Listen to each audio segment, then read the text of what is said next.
Yeah, everybody's here who's going to be here. So at 6:45, we will start. Carol, question for you. Are you available on July 11th for potentially for a meeting? Oh, you're muted. Okay. Yeah, no, I responded that I could do that if you need it. Yeah. Okay. Okay. So of who we have here, we have Joe, Bill. Did you say, Bill, you were not available on the 11th, right? Correct.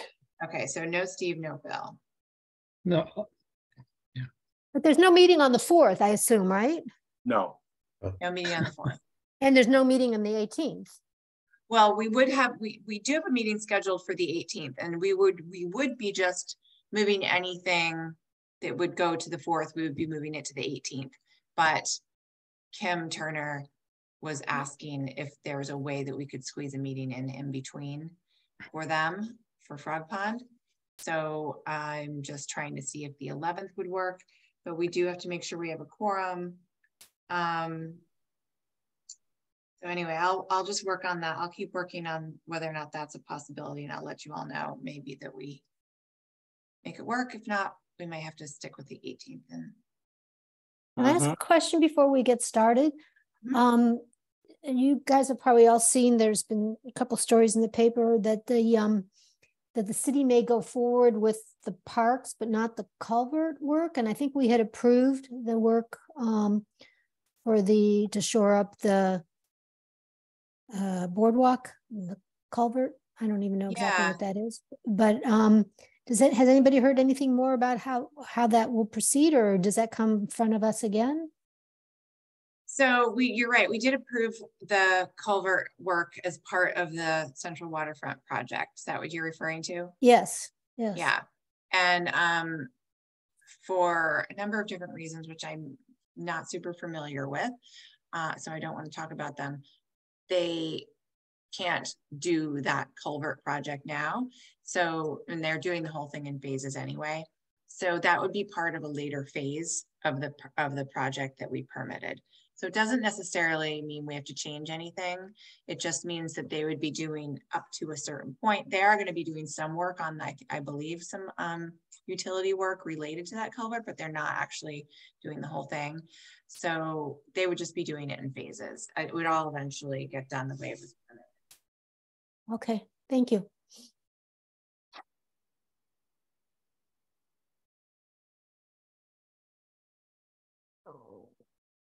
All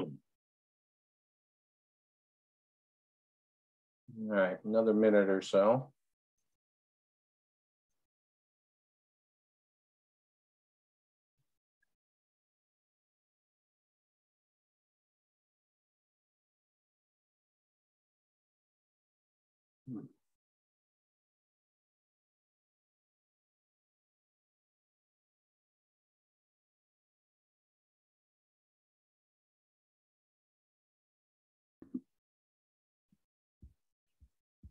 All right, it's 6:45.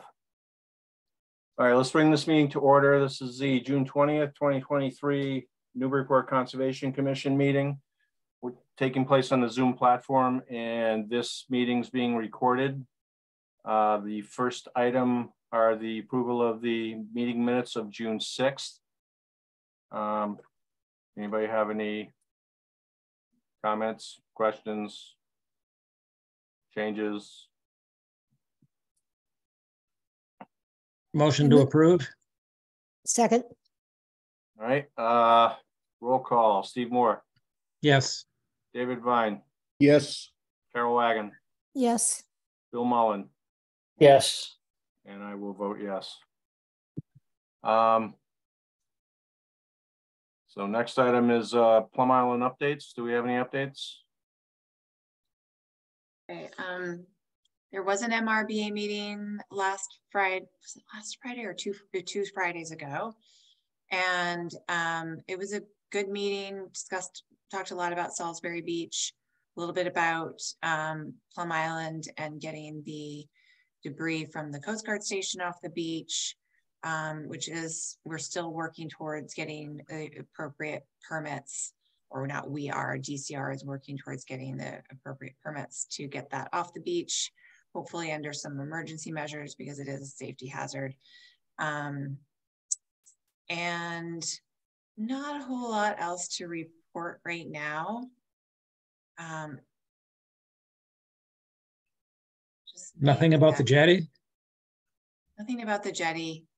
That's kind of out of our hands. That's sort of like with the legislative delegation and folks putting pressure on Army Corps at a much higher level, but that, I believe they are still doing that. And Army Corps is still planning on doing a study. Of course, they were going to do a study of the jetty and the causes of the erosion. We're just really encouraging them to not reinvent the wheel and to utilize the study that was already done by DCR, the Northeast Region Sediment Management Study. I think that's what it's called. But in any case, hopefully that will make the process faster and a little bit more efficient, but we don't have, I wish I had updates on it. I just don't. Army Corps was not present at the meeting to give us any updates. Okay. All right, that's it. But the plants that were planted out there on the dunes are looking good. They're turning green and getting stronger. So that's a little healthy little piece of the new sand area. Every little bit helps. Yep. All right then, on to certificates of compliance, etc. Lombardi Oil Company Incorporated, 14 Perry Way, request for determination. Yes, Charity Simard is here. Charity, I'm promoting you to a panelist so that you can talk about this project. And this is a sort of drainage improvement project because there's a beaver dam issue blocking a culvert out on Perry Way.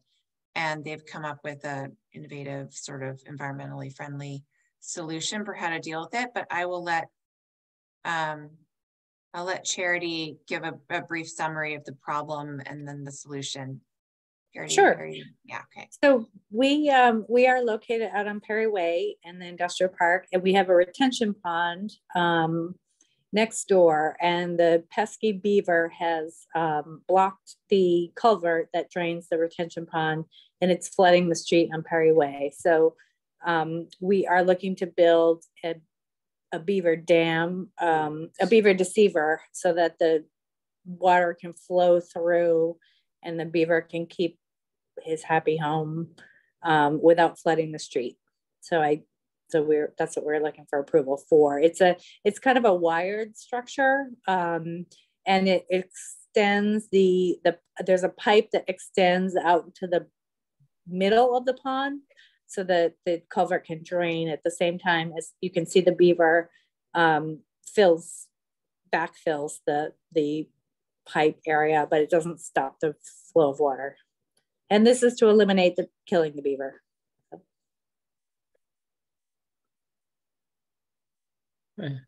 So I was wondering if we even had jurisdiction over this. I don't know. I think that the fellow there is a professional who builds beaver deceivers, and he said that I did need to get a permit. So we've kind of filed through this process to get that approved. Yeah, have you contacted Mass Fish and Wildlife? Because they might have an opinion and something to say. No, nope. I mean, we could do whatever we need to do, but I think they might have the final say. I'm not sure. Because beavers they're a protected species. They are protected. We have we had an option to we could kill the beaver. We can get a permit to have a trapper come and kill the beaver. Our feeling about that is that they've built a house. This is not their house, but they've built a house. So even if we have a trapper kill the beaver, we feel like there's other beavers that are going to come invade his home. So we're just trying to eliminate the problem without just killing the beaver. Yeah, and beaver deceivers work fairly well, I think, too. So just getting rid of that sound of the rushing water, the beavers chill a bit, and it stays at about the same level too, right? Yes, I mean, we're experts. We're really knowledgeable on the beavers. Mm-hmm. This is something I found on Beaver Deceiver system from the Maine Department of Fish and Wildlife. And I couldn't find something similar for Massachusetts, but I'm assuming this also, which was developed in Vermont, and Vermont has also had it it's approved by their Fish and Game. Assuming that Massachusetts would thereby do the same, but maybe it would be a good idea just to have your contractor confirm that with you, that Massachusetts is on board with this system as well. Okay, so as far as you guys are concerned, just kind of leave it as is. Is that? Yeah. I just said we're trying to find a solution, because like as of today, the road's flooded down Perry Way, so we're just not sure exactly. We're not sure exactly what to do, so we're trying to find the right solution of what to do without like today it's flooded. So if it keeps raining, we're going to lose access to the road. So how long does it take to put one of those systems in? It's quick. It's basically just a wire structure that's put, what you're looking at right there is part of a beaver deceiver, but they'll build a little bit of a more formal structure around it so that it's sturdier, basically. And this is a picture of what we have right now. This is all the debris. We've been digging that out every day just to keep the culvert active. So this is a picture of it right now? That's it, yep. Mm-hmm. And so is that blocked on the left there? It's blocked all the way around. That pipe, that plastic pipe, culvert pipe that you see goes into the middle of the pond. Yep. So what the beaver deceiver, we kind of built this just to keep the flow going, but the professional beaver deceiver builds a bit of a wooden structure that goes around this to keep all the beaver builds up against it, but it doesn't actually get to the pipe. Okay. Yeah. I don't mind giving the go ahead on this, but I do think you ought to contact Mass Fish and Wildlife and make sure you're not going to get in trouble for doing it. Okay. Or it might be easier to ask forgiveness than permission. Right. Well, we're just, we just want to be sure it's okay locally. The beaver deceiver fellow, he's actually from Vermont, the fellow who developed the beaver deceiver. And he said we need to go through the Conservation Commission to get the okay. So yeah. I know DPS I think they put one in on Hale Street down near the old I-95 roadbed. I think there was an issue there, and I'm pretty sure there's something in there. I remember something going in there. Okay. But yeah, I'm fine with this. I don't have an issue with it. Could you explain a little better what the construction involved in this is? I mean, I understand. What is it? Just putting this little fence I see, fence type structure around the outlet? Is it? Yes, it is. It is essentially what's built there is sort of the do-it-yourself job, but they actually build 2x4s that the beaver doesn't eat because they don't eat dead wood. And then they just attach the metal fencing to this. So the beaver hears the rushing water, but can't get to the rushing water. So it drains sufficiently. So it looks a lot like that picture with just wooden frame. It's just a neater version of it. And when we built that, we actually didn't know we needed approval. So that was kind of a do-it-yourself job.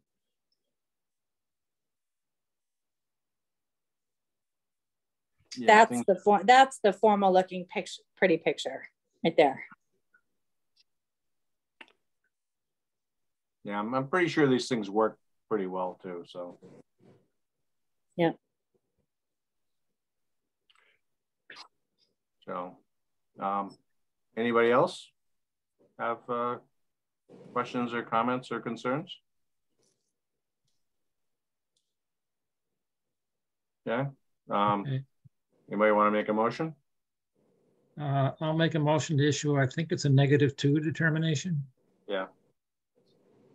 Second, All right. Roll call. Steve Moore, Yes. David Vine, Yes. Carol Wagon, yes. Bill Mullen, Yes. and I vote yes. All right. Thank you, Charity. Thank you very much. Have a Yep. great one. Yeah, you too. All right. Can I get a motion to open the public hearings? So So moved. moved. Second, Roll call. Steve Moore, Yes. David Vine, Yes. Carol Wagon, yes. Bill Mullen, Yes. and I vote yes. All right. First item is Kim Turner, City of Newburyport, 149 High Street, notice of intent. I don't know that we have anybody here for them tonight, do we? No, I don't think so. And I think because right now we don't have another meeting scheduled until July 18th. It would have to be continued officially to July 18th, and then we can try to schedule a special meeting earlier than Okay. that, but Yeah, so why don't we do that? Yeah, I'll make a motion to continue to July 18th. I'll second. Roll call. Steve Moore, Yes. David Vine, Yes. Carol Wagon, Yes. Bill Mullen. Yes. I vote yes. All right, next. Next is Newburyport Manager LLC, 0 Bronze Wharf, notice of intent. okay, it looks like Chris Steve is here. Chris, I'm going to promote you to panelist, and then you can give a brief presentation. I don't know if, I think Paul Avery is not available tonight, is what I remember. But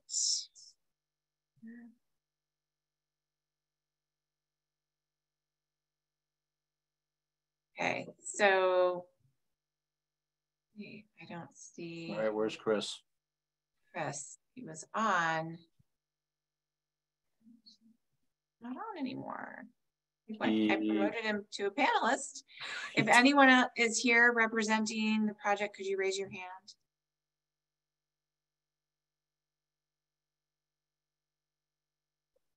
Oh, well, there's, okay.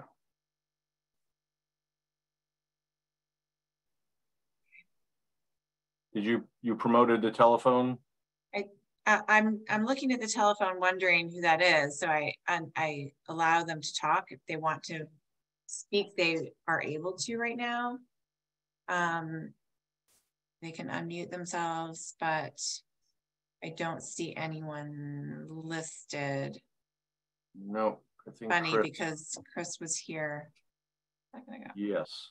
Come back to them. Yeah. Yep, we're gonna need to, we'll table Browns Wharf, and we will move on to Peter Brandt, 5 Gloria Street, notice of intent. Okay. For this one, we have Tom Hughes. I'll also make Peter Brandt a panelist. And let's see. All right. So Tom.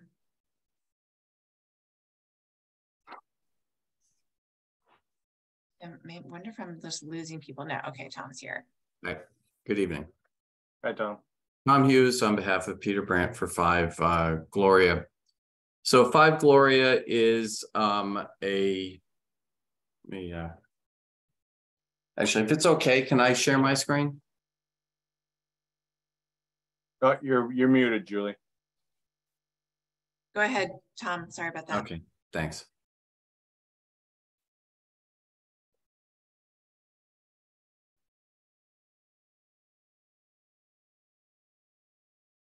All right, so 5 Gloria is a 2-story addition going on in an existing house, as well as a deck expansion, and part of it also involves removal of a shed / greenhouse in this area.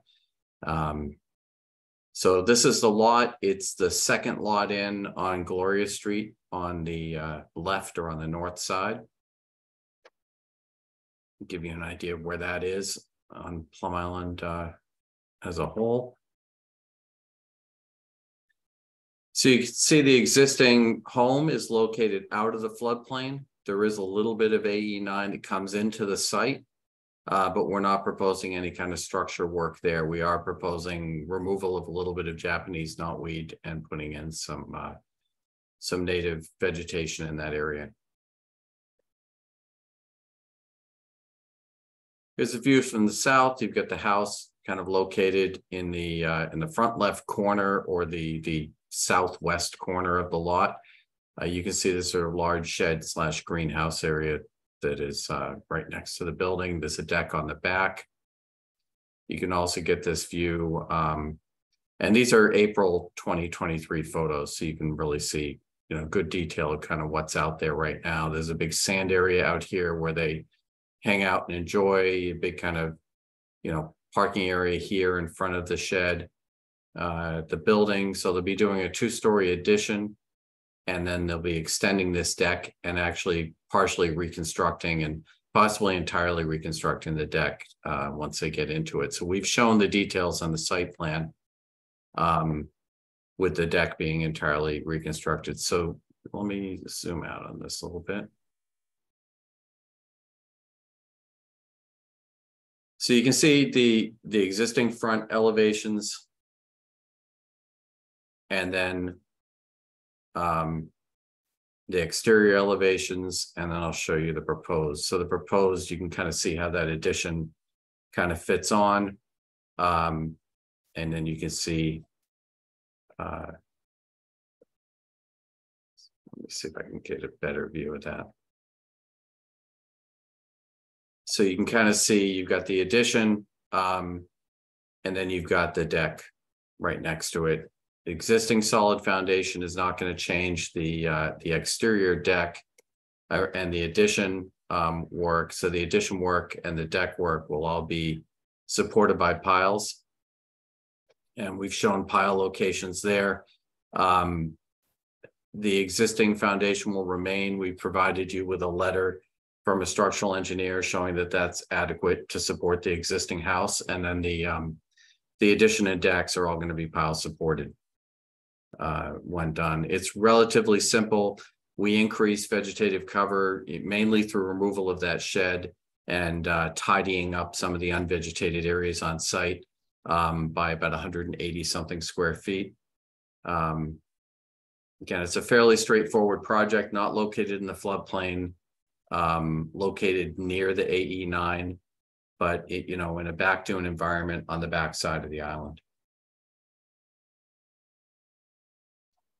How about the 50% construction cost requirement? Well, it's not located in the floodplain. And in your, so if you go through the regs, and I provided a write-up in my narrative, and actually let me turn to that.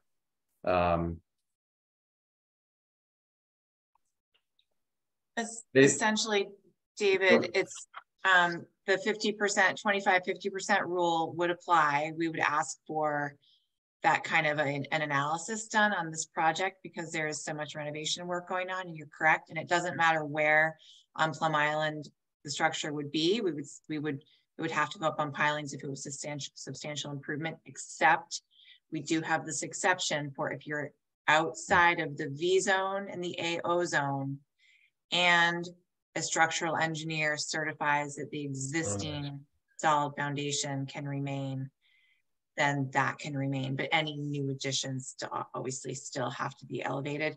But we changed it. It used to be that anywhere on the island, you could have a structural engineer certify your solid foundation and you could leave it. But now it's only outside of the V and the AO zones. Right. And if you looked at pages 5 and 6 of my narrative, I actually walk you through that section. But essentially it leads you to confirming that, you know, we're not removing so much of the exterior walls and that the existing foundation can support the existing building. And because it's not in the VE and the AO zone, but just the lateral expansion has to be pile support.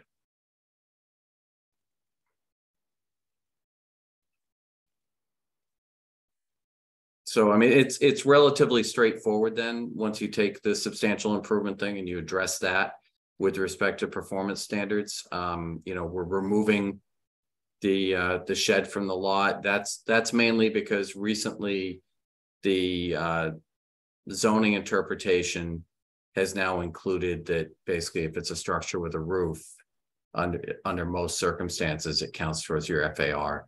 So from a zoning point of view, I believe that had to come out. Okay.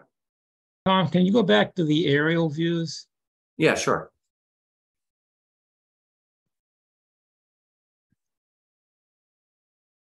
Okay, the view from the west, if you could blow that up a little bit. Yeah, sure.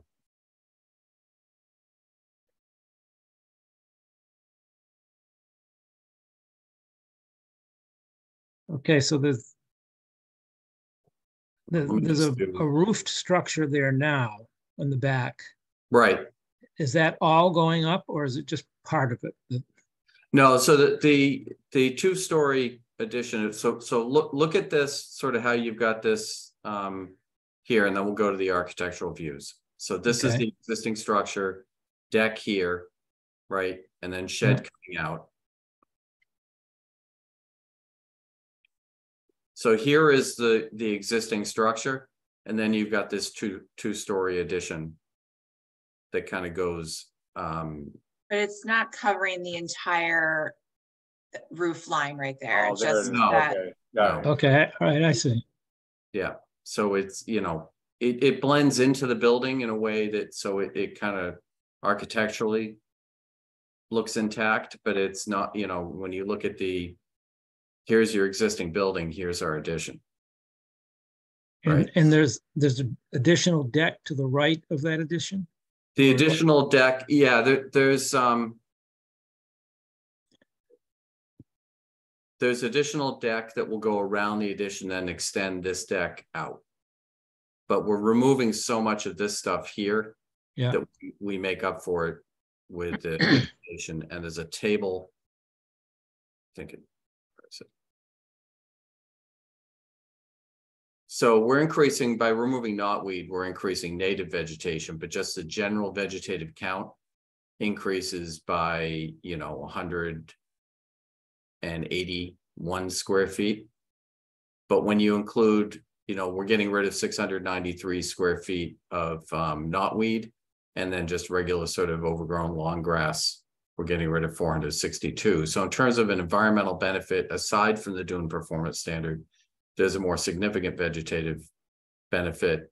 In terms of the dune performance standard, you know, does knotweed really perform a lot of dune function? You know, maybe it performs some, but the lawn grasses don't perform much. So we are improving dune function in addition to that, you know, 181 square foot, which would seem like a modest, increase, but it's pretty significant in terms of ecologically getting rid of knotweed, and there'll be improved dune function. And is all the native vegetation you're planting dune grass, or is there going to be some shrubbery or? So we do have some red cedars going in and some bayberry, and then the rest would be American peach grass. And then we're replacing grass and landscape area with a common juniper and rush. So it's going to go, you know, we're really making it more native. And I do expect with just about everybody, once they get underway and under construction and the project begins to kind of come together, people then look at things and they think of the outdoor space more. It's hard to conceive of how the outdoor space looks until you see your house shaping up. So Would it surprise me if we come back in and said we want to plant more shrubs or more trees or, you know, adjust things? Not at all, but the current concept does include a lot of woody vegetation and some good changes to the landscape. Okay.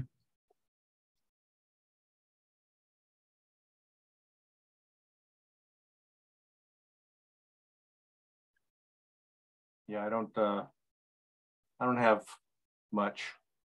Anybody else have? Is there a DEP number? Yes, DEP has issued a number and no comments, at least as of this afternoon. Okay.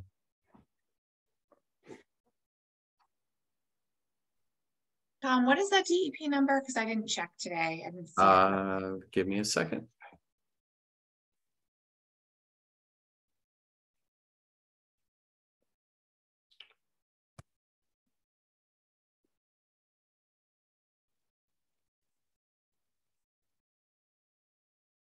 It is 051-1073. Yep. Thank you. And still no comments. Okay.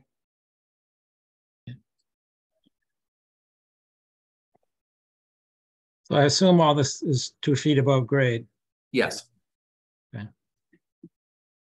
Even the existing There deck is out a- there now. Yeah, there is a profile shown right here, and here's the ground level, you know, existing deck. So I think it's got the clearance. Okay. So wait, but let's zoom in. I always find it hard with these grid lines. So this is the ground is elevation 13. The bottom of the deck is shown at 16. So it's 3 feet based on that. Okay. Because we still have to make sure lowest horizontal member is at least 2 feet above grade for the addition. And no lattice or other sort of structures around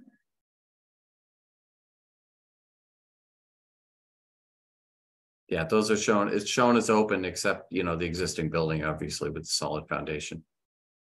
So then, except for that part that already exists, it's all going to be up on piles? Yeah. Yep.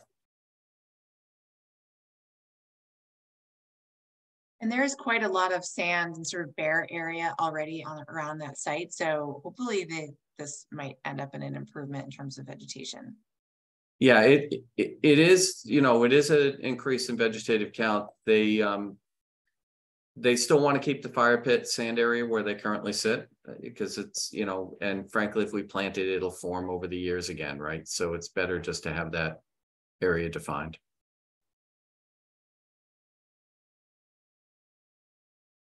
Okay. Is that area going to be defined at all by cobbles or anything, or is it just?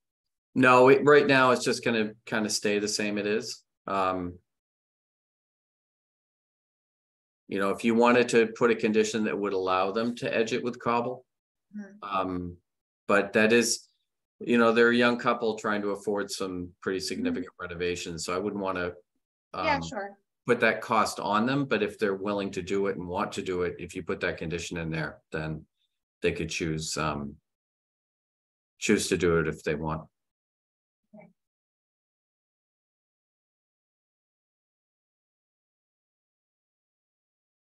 Is the driveway changing at all, or is that staying the same?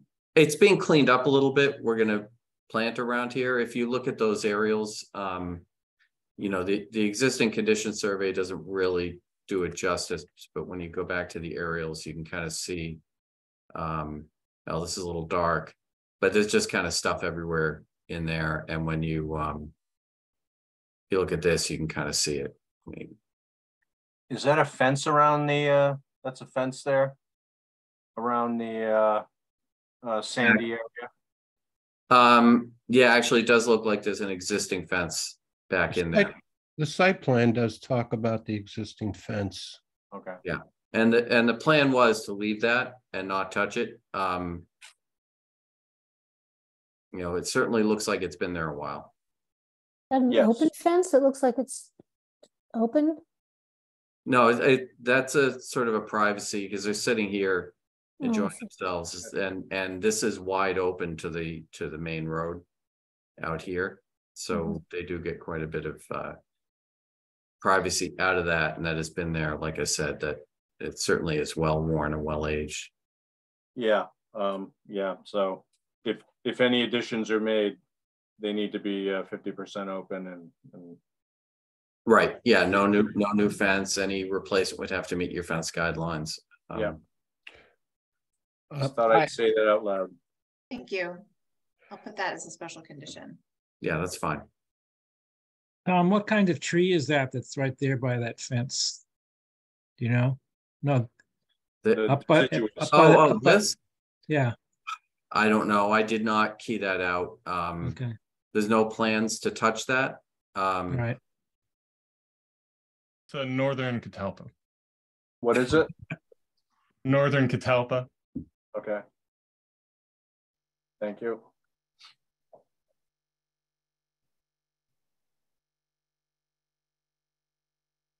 Which is actually a great pollinating tree.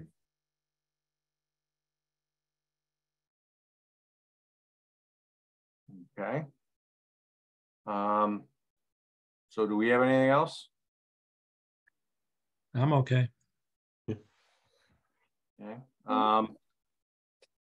Any comments from the public? Raise your digital hand if so. Seeing none. Do we have a motion? I'll move to close the public hearing. Second. Okay, roll call. Steve Moore, Yes. David Vine, Yes. Carol Wagon, Yes. Bill Mullen, yes. and I vote yes. All right, thank you, Tom. Thank you. If your other parties have not joined you, do you have another hearing, or are you going to go into close an issue? No, we're gonna go, we have a couple more hearings. Chris Okay. Skiba is back and we're going to attempt to bring him over to discuss. All right. No, fair enough. So we'll wait for the closing issue towards the end. All right. Okay. Thank you. All right. All right, so let's move back to Newburyport Manager LLC, 0 Brown Wharf. Notice of intent. Okay. Let's see if we can get Chris Skiba here. All right, Chris, hang on. I'm going to, don't hang up or anything. I'm going to promote you to panelist. And you'll be able to talk. All right. Oh, that looked like it worked. All right, I hope so. Could you demote Peter Brandt so we can? Yes.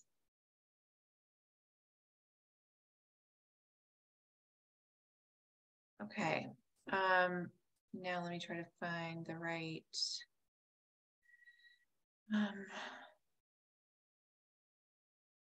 We skipped to 5 Gloria. We really are on the goat. All right, Chris, do you want to give us a presentation here? I've got all of the, documents, the plans, etc. You can just give the commission sort of a brief overview of what is proposed here. Oh, okay. Paul Avery's not on? I don't see Paul. I think you had told me that Paul was like away this week, right? Okay. Well, I can take you through it. I'm not going to have the expertise that Paul has on any of this. Do you want to wait? And do you want to wait for Paul? Our next meeting, though, isn't until July 18th. Also, if there's no DEP number yet, we normally wouldn't close the hearing. So that is true. If you don't have one, we're not going to close. Is there a DEP number? There is not. No. So we can't do anything about it tonight anyway. Oh, okay. Yeah, I mean, I'd rather have Paul here anyway. He knows everything in detail about this. So. Yeah, okay. Especially given that there's a lot of engineering type issues with the seawall and with the bulkhead. Okay, so we'll just continue to the, what is it, the 18th? Yes. All right, well, we can do that. Is it Okay. appropriate to ask at this point, Chris, about the Captain Joe's and the status of their report about DEP? I don't know that we should. I think, well, with that question, Chris can send something to Julie and she can share it. I don't know that we should be discussing it Okay. right now. That's what I asked. That's an open NOI, isn't it? Yeah. Well, it's actually closed. I mean, it has an order of conditions. They just haven't been able to reestablish, but they don't apparently want to reestablish it this summer either. So that's less relevant at this point. Okay. So why don't we move on? Well, let's do our continuance. Need a motion to continue? Yeah. So moved. Second. Okay. Roll call. Seymour. Yes. David Vine. Yes. Carol Wagon. Yes. Bill Mullen. Yes. And I vote yes. All right. Well, so goes life. We'll move on to the next one. All right. Thank you. Chris. Yep. Thanks. Bye. Okay. And last but not least, we have Megan Shave, Mass Department of Conservation and Recreation, 74 Curzon Mill Road, notice of intent. Okay. There's So Megan. let's see. Yeah, I'm gonna have to move you guys over. Believe it's Naomi, or is it Megan? I'll move Megan.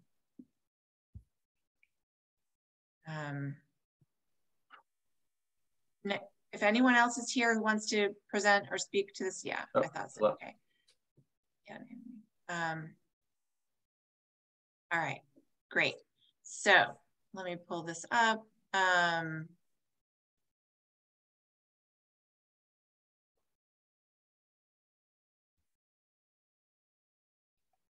All right, Megan and Naomi, you maybe want to sort of walk us through what you're proposing here. And I have your documents that I can display.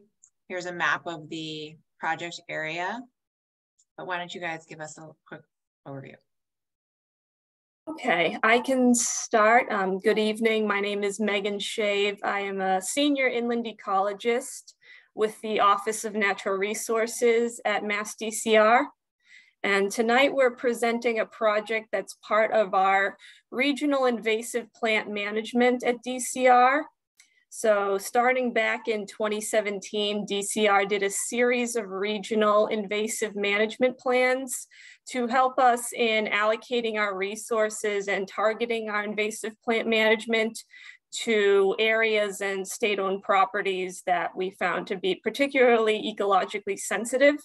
And so how we did that as part of the planning process, we prioritized state parks and reservations based on whether they had rare species habitat, ACECs, priority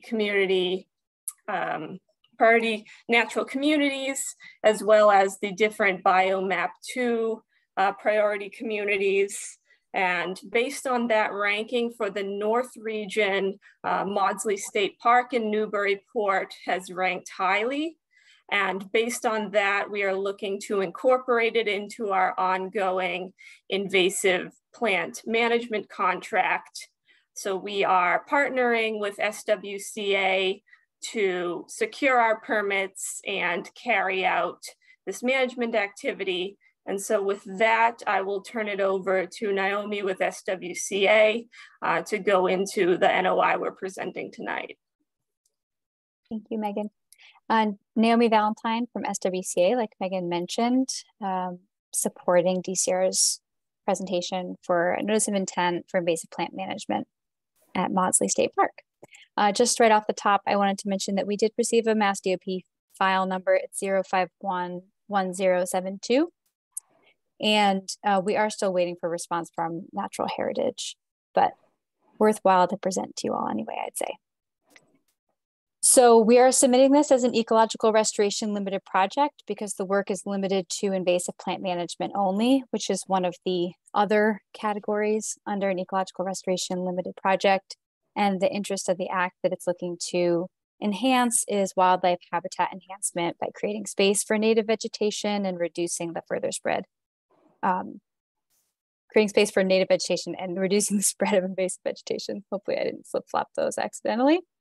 And you can see from the map here, the red are the invasive plant populations that have been mapped. Some of those polygons are rather skinny, so they're difficult to see all of them, but you can sort of tell just from this overview, the fact that the park itself is 370 acres and the effective invasive plant management areas total about a half acre, only a quarter acre being within jurisdictional wetland areas, that it's not in too bad of shape. So on top of the reasons that Megan had listed, this is a fairly good candidate to try to eradicate. There's a good chance of eradication of invasive plants here on this project site. So as you all know, I'm sure this is located in the northwesternmost corner of Newburyport, and it actually does house one of the largest naturally occurring populations of mountain laurel in the Commonwealth. Interestingly, there's also a lot of other really great native vegetation, very well-established forested areas. And as you might imagine, a lot of those invasive plant locations are along some of the more well-traveled paths and intersections of forested area and open area. The resource area is located within the project area, our bank, BBW, riverfront area, bordering land subject to flooding. And we also went ahead and located, well, we observed and surveyed 4 areas throughout the park that seemed like they could be potential vernal pools, 2 or 3 of which were actually labeled by Heritage as potential vernal pools. And we're in the process of certifying 3 of them. You can see those as the blue line fill polygons on the map. And the disturbance within those areas is just over 1,700 square feet within BVW, just over 1,500 square feet in bordering land subject to flooding, 2,000 in riverfront area. And there is some slight impact within the associated buffer zones.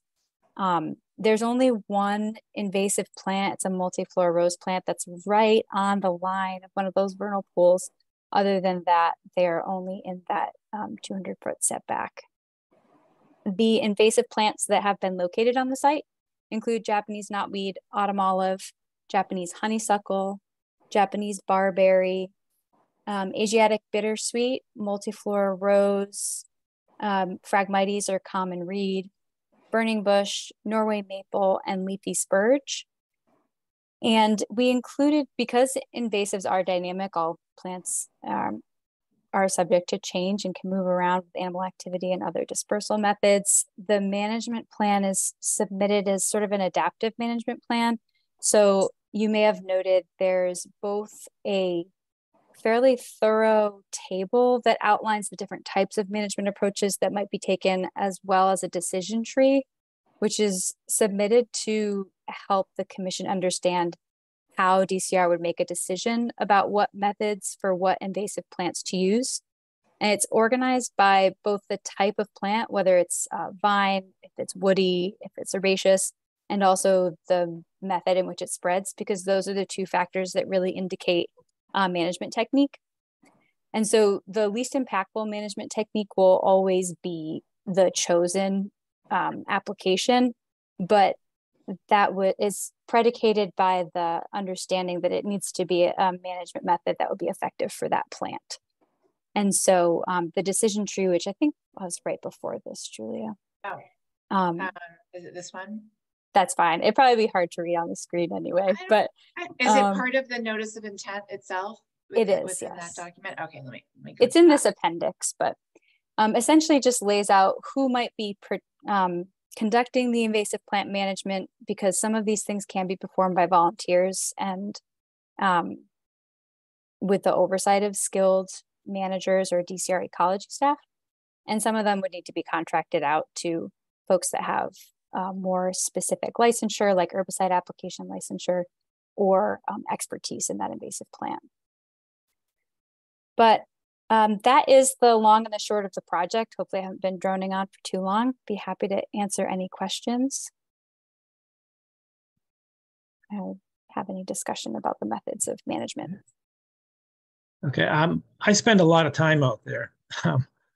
And I just wanted to make sure there's one particular area that has a lot of Japanese knotweed, and I think you've identified it, but I just want to be sure. I don't know if you know what's referred to as Helen's, where Helen's house was. I'm not familiar. I'm not sure if okay. Megan is. Well, if you there see are where a handful of populations of Japanese knotweeds. Yeah. A couple of them are pretty sizable that were mapped.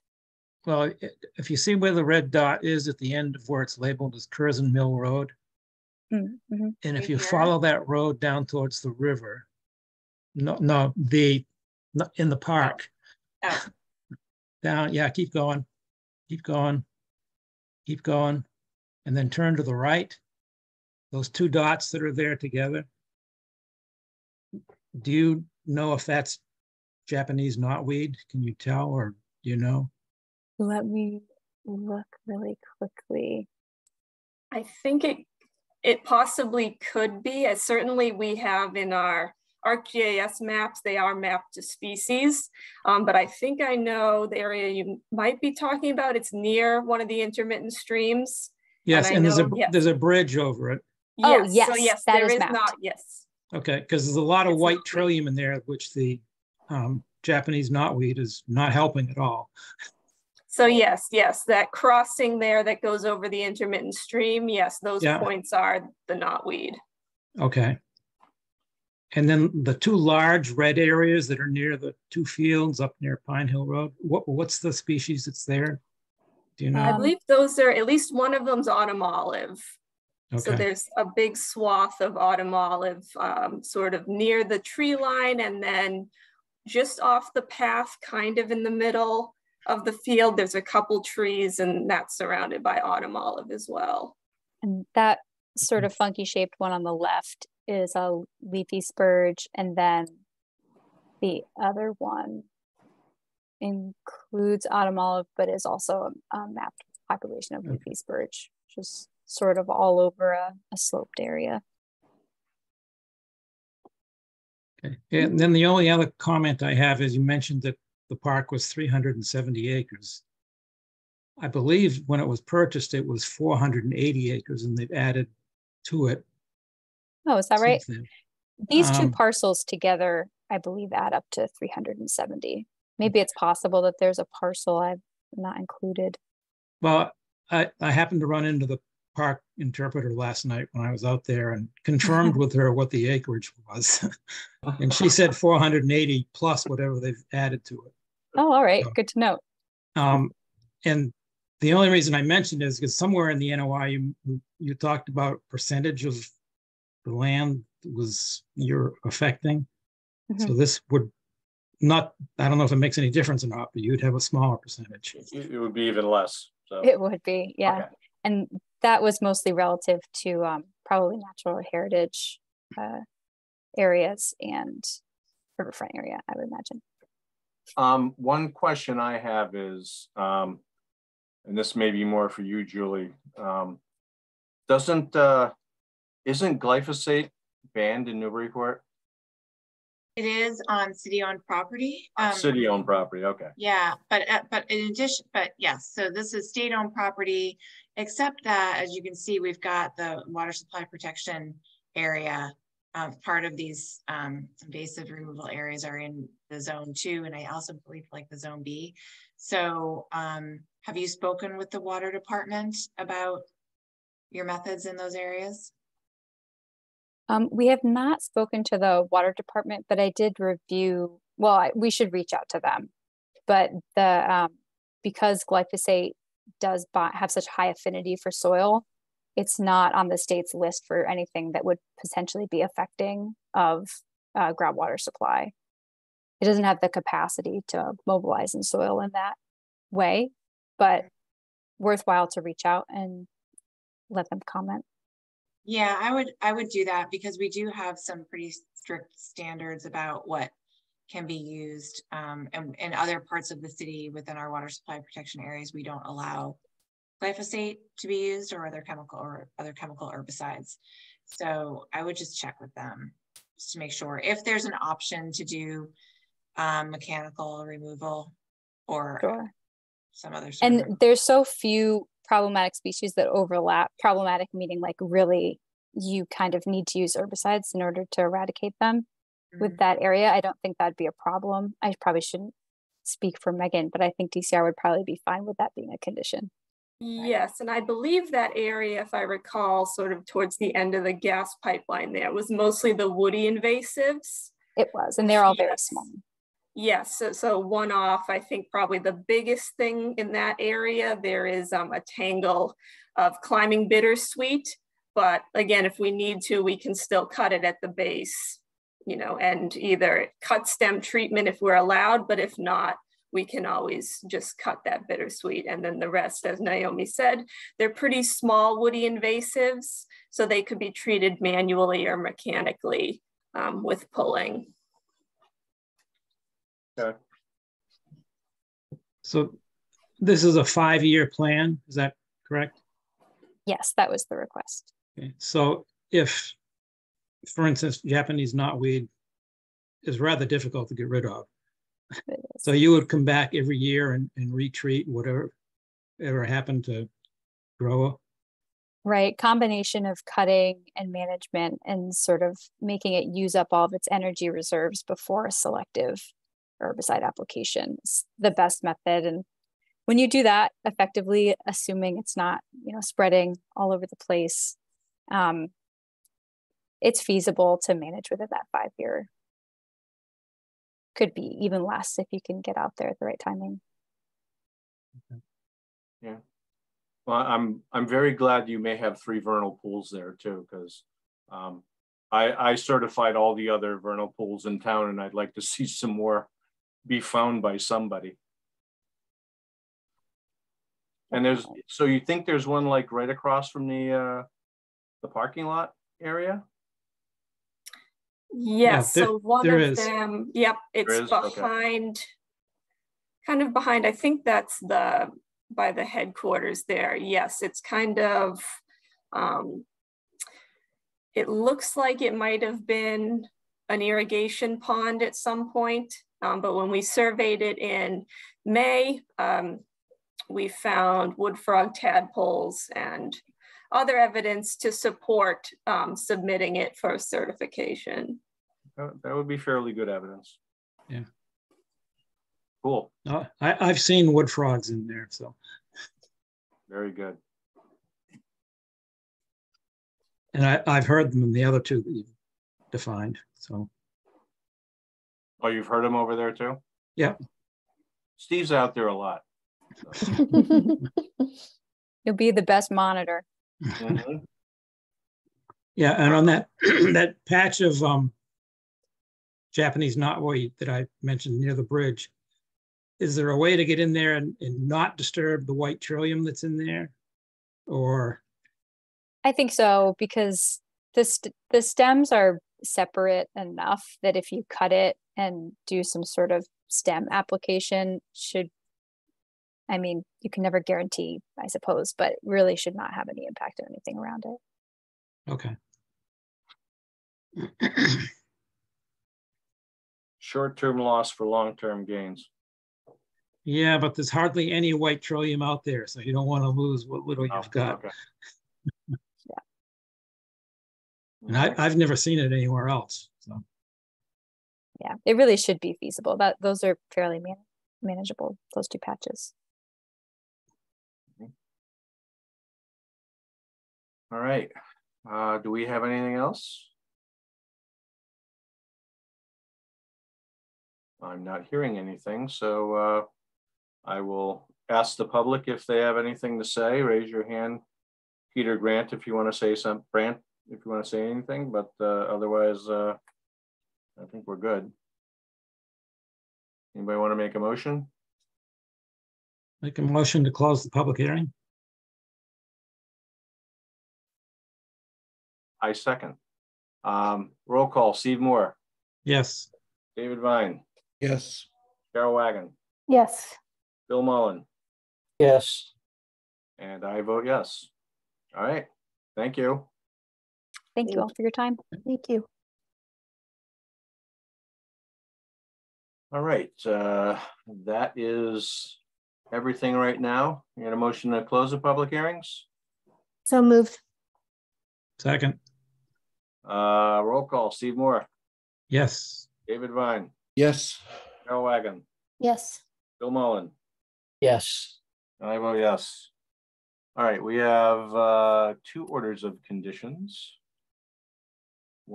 First one is 5 Gloria Street, Peter Brandt.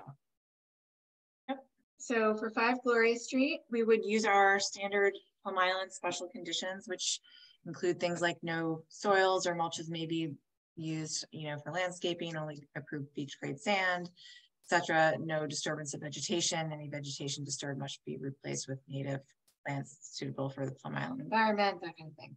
And then the special conditions that you all mentioned during the hearing were that the area beneath the deck and new addition shall be left completely open, no lattice or other such enclosures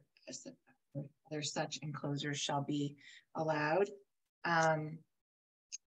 The sand area serving as patio and fire pit may be bordered by cobbles in the future if the applicant desires. No new fencing is approved under this order of conditions. Any new fencing on site in the future shall adhere to the Plum Island fence guidelines. And that was all I heard. Surely is the 2 years of growth in the standard conditions? That is in the standard conditions. I actually brought up, let's see if I have it here. I meant to bring up, maybe, hold on a sec. Special conditions, potential special conditions for, where is it? Hold on one sec and I will grab it. It's just here they are, Plum Island special conditions. Actually, here. So can you all see this Plum Island standard special conditions? Yes. Yes. Yeah. This is typically, this whole group is what I would put in any Plum Island order of conditions at some level. Sometimes certain ones of these don't apply and I might leave them out. But in general, these are the ones that would be put in for any project. So the lowest horizontal member shall be at least 2 feet above grade, etc. And now that would be specific to the new addition and renovations to the deck. No lattice or other enclosures shall be installed around the deck and new addition pilings, periodic sand removal from the driveway area, etc. So these are our special conditions, and included in here is that plantings shall be monitored for 2 growing seasons in order to guarantee that at least 90% survival before issuance of a certificate of compliance. And then in addition to basically all of these, I would add the 3 that we just discussed. Okay. We all good with that? Yep. Sounds good. Then let's have a motion. Okay, motion to issue the order of conditions for 5 Gloria Street or 3? Yes. Okay. Second. All right, roll call, Steve Moore, Yes. David Vine, Yes. Carol Wagon, Yes. Bill Mullen, Yes. and I vote yes. Okay. Thank Now, you. Have a great night. Yes, sir. You too. Thank you. Next one is Megan Shea, Mass Department of Conservation and Recreation, 74 Curzon Mill Road. Yes, okay, so for that one, really, there's only one special condition that I heard, which is that no glyphosate or other chemical herbicide may be used within the city's water supply protection districts. Otherwise, I think. The only one I might add would be to make every effort to not disturb the white trillium when they're getting rid of the Japanese knotweed. Okay. What do we say? Existing white trillium within the treatment area shall be protected and preserved if at all possible. Okay.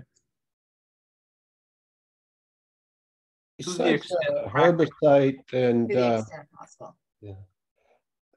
You had mentioned something about coordinating with the water department, just to Oh, make yeah. sure nothing. Yep, good one. Applicant shall contact the Newburyport Water Department or Division of Water or DPS Water Division prior to the start of work and present application materials prior to start.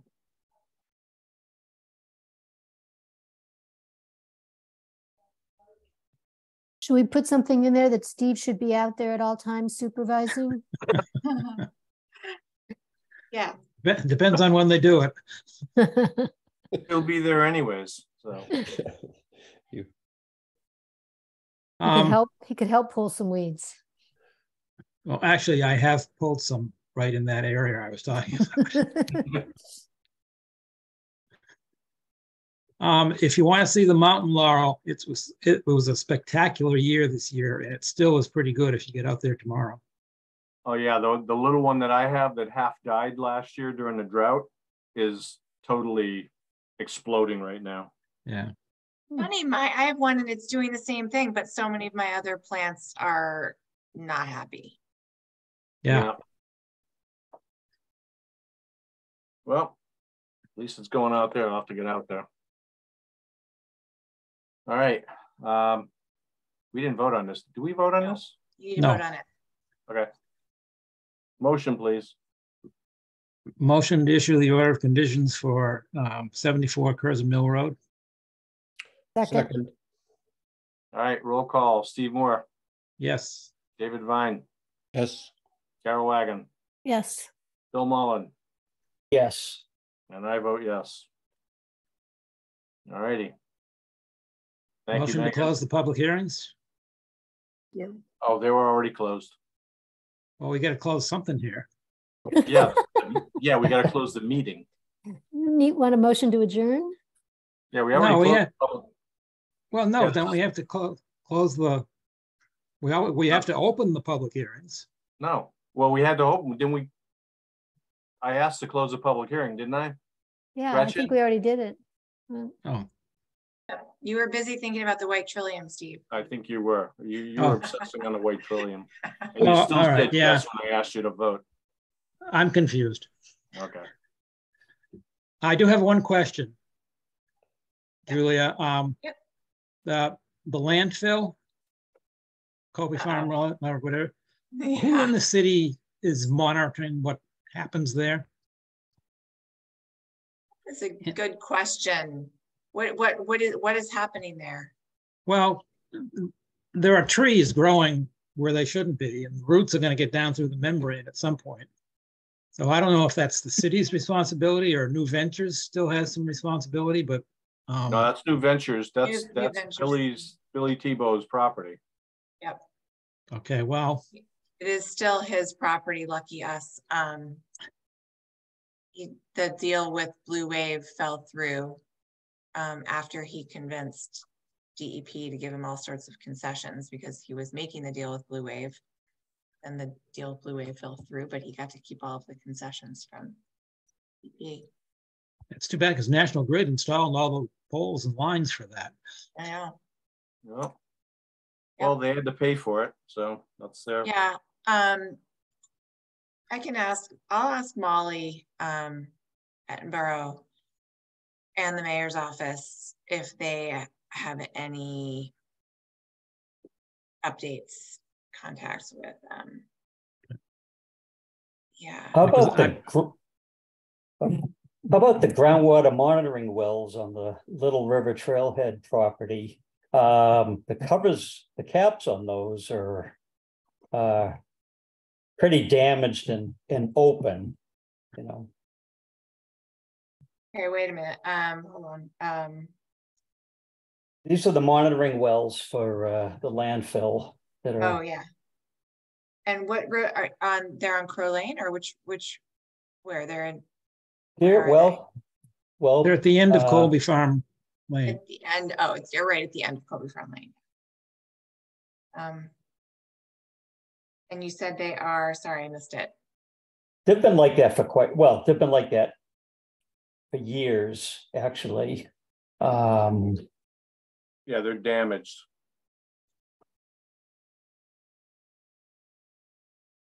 Yeah, something else to get New Ventures to take care of. I mean, that's like. They'll get right to endless. it. They'll get right to it. Well, don't we still have an open and enforcement order out there somewhere? Steve. Yeah. That I believe we another, do. You're right, we do, but we can, I mean, talk about things that aren't going to go anywhere. I mean, they've hired people in the past. When we've had some leverage, we've been able to pull that into what we would like them to address, let's say. And then they have like made, you know, taken one half tiny step towards doing something about it and then completely dropped it. And then now at this point, the problem is at this point, we don't have it. I don't know that we have a lot of leverage left. And, you know, negotiating with New Ventures is not like negotiating with anybody else. Well, do we have a new city attorney that might be more aggressive? We do. You know what? That's a great point, Steve. I am actually that is a very good point. I'm gonna talk to Andy about bringing this up, all these issues up with the new attorney to see what they think about it. Although I have to say, I think that, I don't know whether it's fortunately or unfortunately, apparently we do have this new attorney, but that any project, case, etc., that we had underway with the old attorney, Altman and Page, stays with the old attorney. Well, they might be more than happy to get rid of it. Yeah. All right. I'll ask Andy about it. We have a staff meeting on Thursday. This would be a great topic for discussion. Everyone always loves it when we bring up landfill. And Steve enjoys poking the bear too. I know. Well, I just, you know, there's things that shouldn't be happening. If those tree roots are going to permeate the membrane, and then there goes everything. So that's a major problem. Those are the types of things that I think we can maybe kind of get them to address, because they don't want the headache that comes after that. They want to do the minimum, but that might actually be something that they would consider doing. So yeah, and even if it doesn't penetrate the membrane and it goes down and spreads out along the membrane and a tree falls over, all the dirt on top of the membrane comes off. Yeah, so. It would be a world of hurt. They wouldn't want it either. So, okay. That's a very good point, Steve. Thank you. All right, do we have anything else?